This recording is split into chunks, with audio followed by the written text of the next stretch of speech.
तो हर एक तस्वीर आप तक पहुंचा रहे हैं। अयोध्या में इस वक्त जो हलचल है वो बहुत तेज हो गई है, क्योंकि अब 3 घंटे का समय बचा हुआ है जब प्राण प्रतिष्ठा समारोह होनी है। 84 सेकंड का वो समय होगा और लगातार हम आप तक ये पहुंचा रहे हैं कि आखिर ये 84 सेकंड का ही मुहूर्त क्यों निर्धारित किया गया। इसके पीछे का जो ज्योतिषी महत्व है उसको समझने के लिए स्टूडियो में इस वक्त हमारे साथ ज्योतिष आचार्य नेहा श्री अग्रवाल जी जुड़ी हुई है। नेहा जी, बहुत स्वागत है आपका इंडिया हाट पर।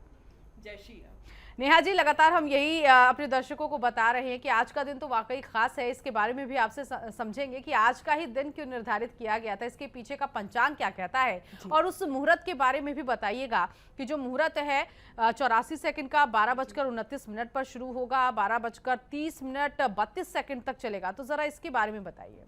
जी देखिए, आज का जो मुहूर्त है बहुत बहुत बहुत शुभ है।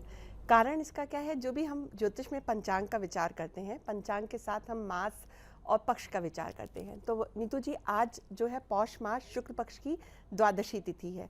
तो द्वादशी तिथि कई चीज़ों के लिए तो वैसे निषेध है, लेकिन आज ये जो तिथि है ये मूर्ति स्थापना के लिए, इनकारनेशन, उसके लिए जो है बहुत शुभ है।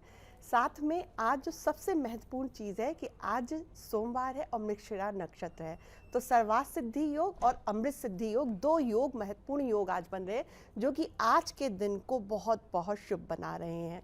आज जो योग है वो सुबह तो जो है ब्रह्म योग था और मूर्ति स्थापना के समय इंद्र योग होगा, जो कि अपने आप में बहुत सशक्त योग है।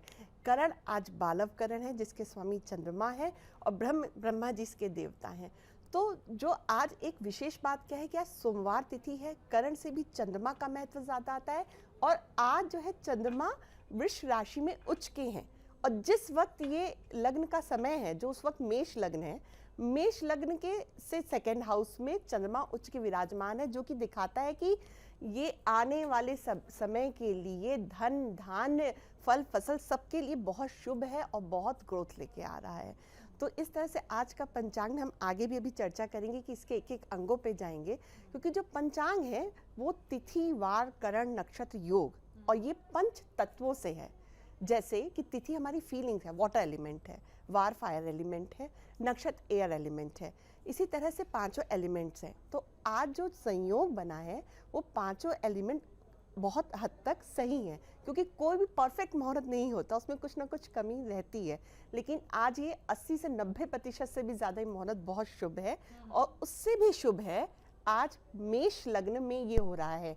मेष लग्न में गुरु जो धर्म के स्वामी हैं वो लग्न में बैठे हुए हैं, और कोई भी ग्रह आज राहु केतु को छोड़ के आज सभी ग्रह डायरेक्ट है। और गुरु जो है थोड़ा सा स्टेशनरी मूवमेंट है, यानी वो थोड़ा स्लो हो रहे हैं।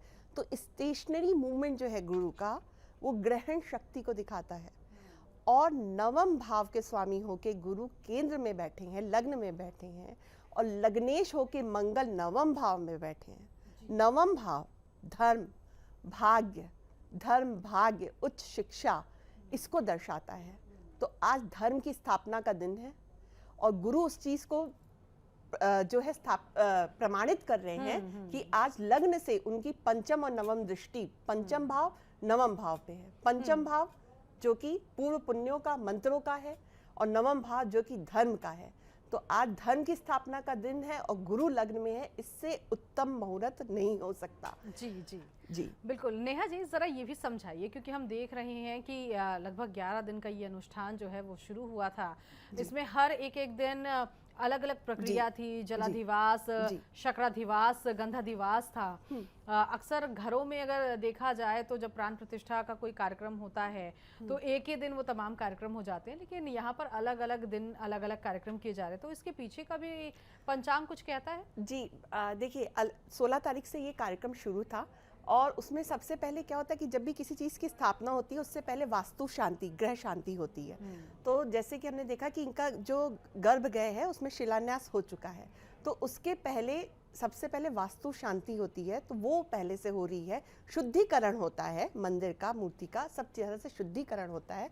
उसके बाद ही ये जो प्रक्रिया है, ये तो हमारा आखिरी मतलब पड़ाव है सब जो आज है। ये कार्यक्रम जो है 16 तारीख से कि नदियों से पानी आना, मंदिरों की धुलाई होना और वास्तु शांति से कलश स्थापना होना, सारी चीजें हो रही हैं। और इसमें जो शिखर की कलश की स्थापना है, जिसका प्रावधान बाद में है, जो सन्यासी करेंगे उसका प्रावधान बाद में दिया है।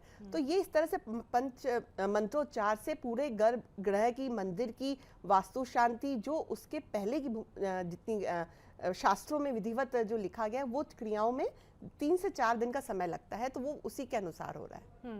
और कई लोगों ने ये भी जिक्र किया है कि जो रामलला की मूर्ति है वो श्याम रंग में है, काले रंग में है जी, तो ये इसके पीछे भी कुछ अर्थ निकलता है?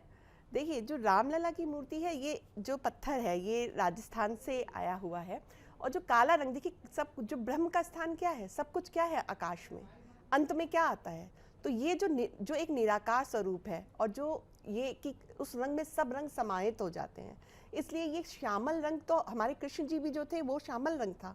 तो इस तरह से ये रंग जो है, ये रंग दिखाता है कि इसमें सभी रंग निहित है, सभी धर्मों का समन्वय है इसमें, तो इससे बढ़िया रंग तो कोई नहीं हो सकता।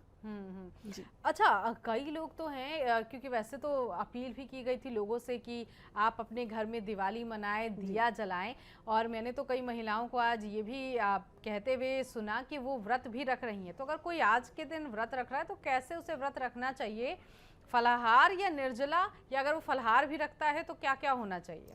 देखिए, जो कलश स्थापना और जो मूर्ति स्थापना का जो नियम है, उसमें तो ये कहा जाता है कि आप निर्जल ही रहना चाहिए।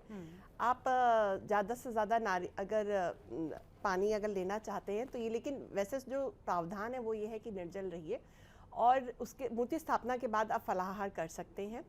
सबसे पहले आज जब सुबह उठकर स्नान में गंगा जल डाल के तब स्नान कीजिए, घर की सफाई के बाद घर का द्वार, क्योंकि आज ईश्वर आप राम जी को बुला रहे हैं, तो मुख्य द्वार को बहुत अच्छे से सुसज्जित